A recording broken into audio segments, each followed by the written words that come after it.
Welcome to another episode of Brick by Brick Building Wealth Through Real Estate. My name is Nico James-Bock, and I am a broker with Royal LePage Signature Realty in downtown Toronto. In this episode of the podcast, I'd like to highlight the 5 things that you need to know with regards to the summer market. We are actually more than halfway through the summer real estate market. Remember that the summer market unofficially begins in the middle of May. So we are well into our summer market. A lot has happened. A lot still has to happen. But the fall market will start to take shape in the middle of August. So let's get started. My contact information is in the show notes, so there will be no problems contacting me. Feel free to reach out and to ask any questions you have, or to provide any comments with regards to what you're going to hear today. The podcast is also available as a video recording, so you can see and make reference to the charts and information that I'm showing on the screen. 5 things you need to know about this summer's real estate market. Number one, we are looking to buy. If you're looking to buy real estate, now could be your opportune time, especially if you are a first-time buyer. If you wait for interest rates to drastically change, that is to come down, then you would be considered following the herd. You can miss your window of opportunity as prices will likely increase. Bidding wars will become the norm in certain pockets, and sales conditions that are there to protect you are overlooked or may be overlooked during the offer process. So understanding this can help you make more informed decisions, especially in situations where the crowd might not always be right. You should seek credible independent information rather than simply following the majority. Buyers sitting on the fence are missing out.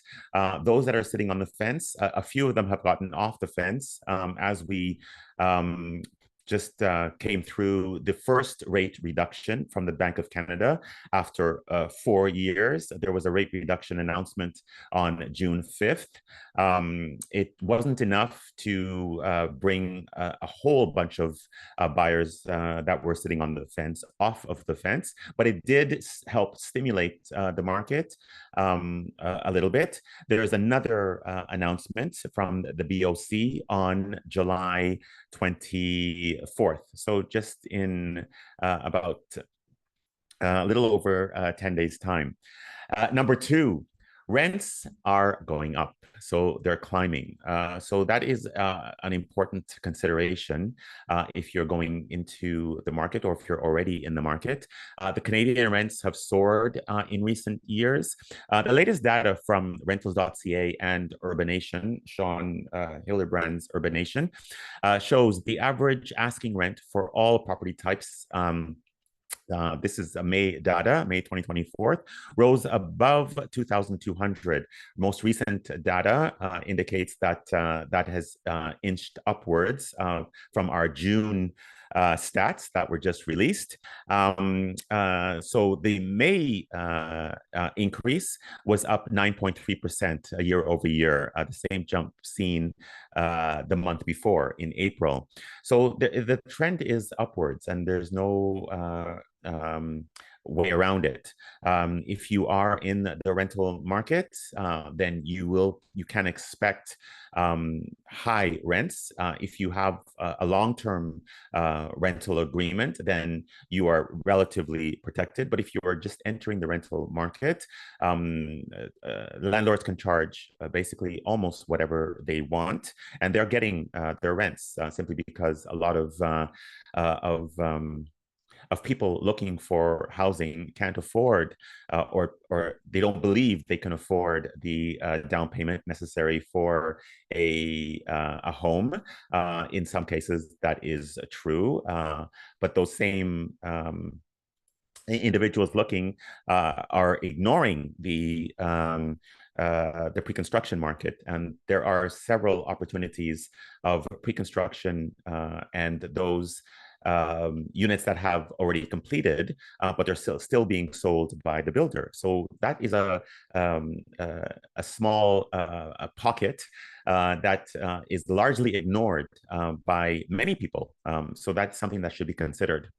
The third thing that you should know that's important is MOV. So months of inventory is an important indicator.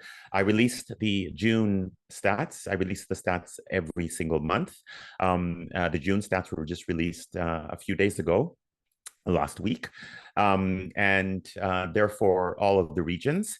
And it shows that months of inventory is quite high, hovering around 4 months of inventory. So months of inventory levels have doubled since June of last year. Homes are simply taking longer to sell. Whenever there is more inventory than there is demand or buyers for that inventory, then homes tend to take longer to sell. However, we're not seeing the downward pressure on pricing that we would expect in such a condition.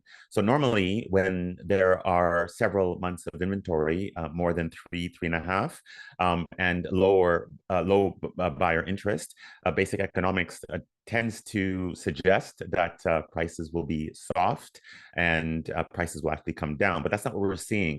There's quite a bit of resiliency in the GTHA market. Most pockets are seeing leveling off of prices, and some are seeing actually an increase in price. There are also bidding wars taking place for those properties that are priced very aggressively in certain pockets again. So it is very, very important to keep an eye on the pocket that you are interested in and to look at the MOV and to look at what the dynamics that are happening within that pocket. If the market sees 1,000 new listings each month, and each month 250 listings sell, you have 4 months of inventory. So that's how you calculate months of inventory. It's a number of of listings versus the number of properties that actually sell. So a balanced market would be 3.5 to 5.5 months of inventory. A seller's market would be 0 or very low to 3 months of inventory. And a buyer's market would be more than 6 months of inventory. So we are now in most of the pockets, we're in a more or less balanced inventory. That will continue throughout the summer market. But keep in mind that we are heading into a fall market. Fall is typically the second busiest market of the year. For the spring market is the first. We didn't have a very robust spring market because of the high interest rate environment that we're in. However, since we are now in the expectation that rates are falling, we had the first rate announcement, the interest rate fall, first drop in interest rates in this past June 5th. As I mentioned before, July 24th is the next announcement. It's widely believed that it will be another rate reduction. It may be a rate hold, but because of the economic situation, the banks, I think, are going to be a little bit more aggressive with the rate reductions. So that takes me to the fourth factor that you should consider. It's a weaker than expected June jobs report, which is keeping the Bank of Canada rate cuts in play. Dr. Sherry Cooper, who is the chief economist at Dominion Lending Centers, recently released a report. It was on July the 5th, I believe.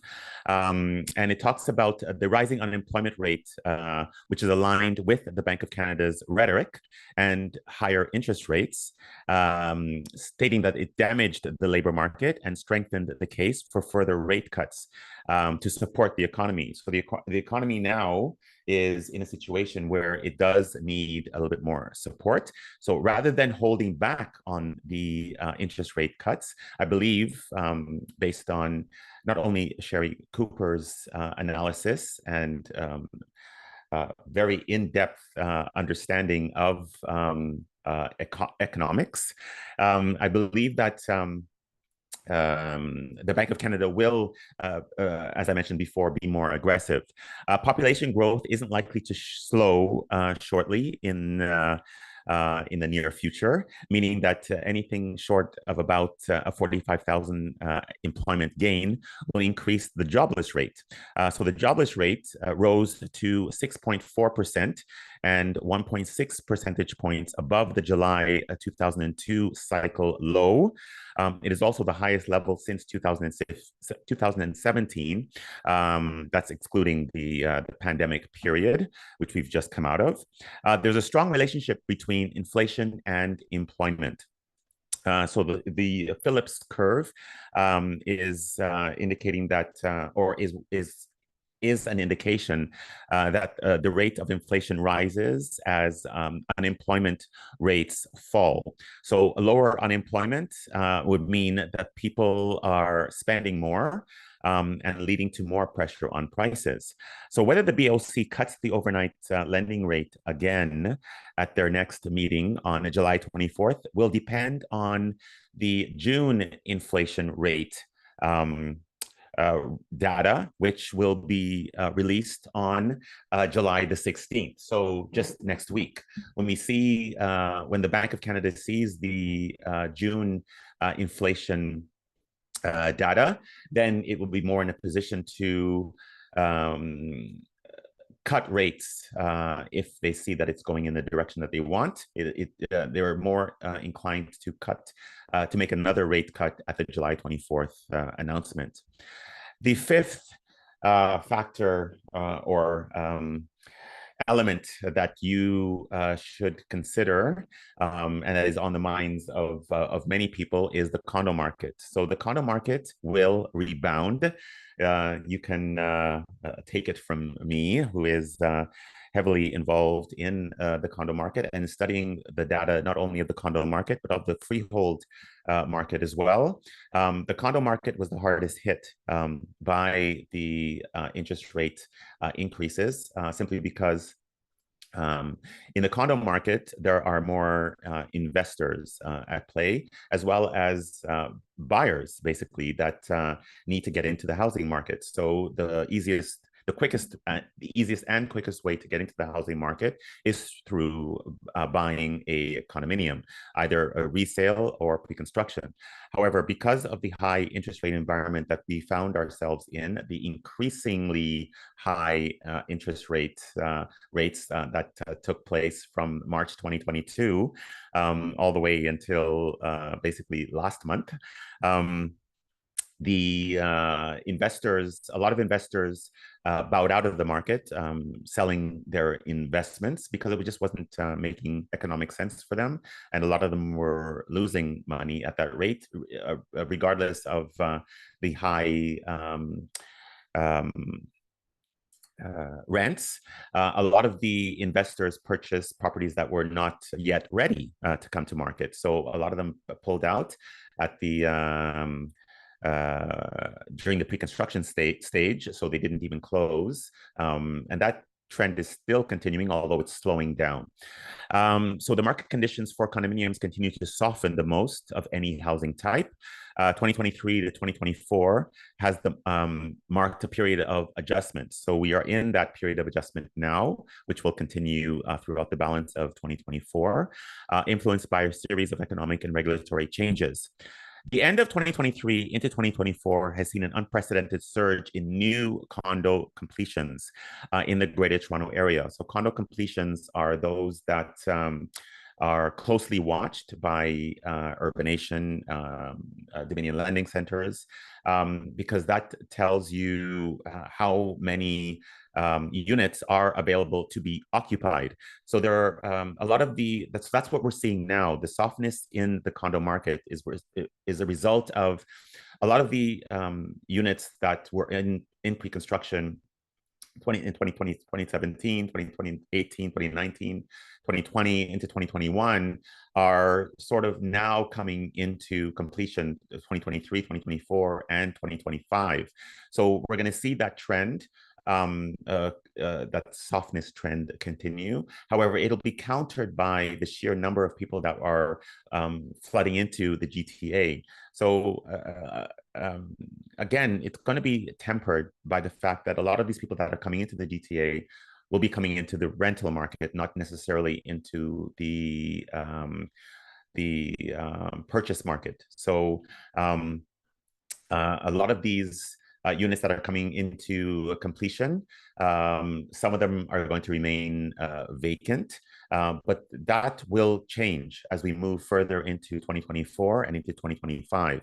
So those condos that are coming into completion, particularly in 2025, will see a more healthy response from condo investors and those looking to move into a condominium, either as a rental or for purchase. While some delays are expected, the large number of units scheduled for the first half of 2024, 17,918, suggests completions in 2024 will likely exceed the 2020 peak. So we're looking at a lot of completions coming into play in 2024. The surge in completions over 2023, 2024 is attributed to a development pipeline filled several years ago. As the market absorbs the influx of new completions and adjusts to the evolving interest rate environment, we're witnessing a transition towards more balanced conditions, which I mentioned before. And this adjustment phase is characterized by cooling investor activity. 2025 and 2026, we will see a reversal of this situation as more people leave the sidelines and even more continue to pour into the GTA, ready to occupy a lot of the units that will be completed. So we're going to get through this cycle, not to worry. As long as the economics continue in the way that they have been, meaning that inflation continues to trend downwards. The Bank of Canada continues to lower the interest rates, then we will see a reversal of the current conditions, and there is a light at the end of this tunnel. I want to mention that I will be having or conducting or co-hosting, I guess, a seminar on July 25th. The information is in the show notes. It is entitled Navigating These Shifts. So it's really important to have all of the information available so that you can make educated decisions and take advantage of those opportunities that exist. Now is the time to buy. I can't stress it enough. Now is the time to buy, to get into the market, to at least see what's available, and to speak to a mortgage professional. The seminar that I will be co-hosting will be with a mortgage professional from the Dominion lending centers. So we will be able to answer any questions. I will be giving an overview of the real estate market as it stands, and really addressing all of your concerns. If you have pressing questions that perhaps you want to be highlighted during the seminar, feel free to submit them.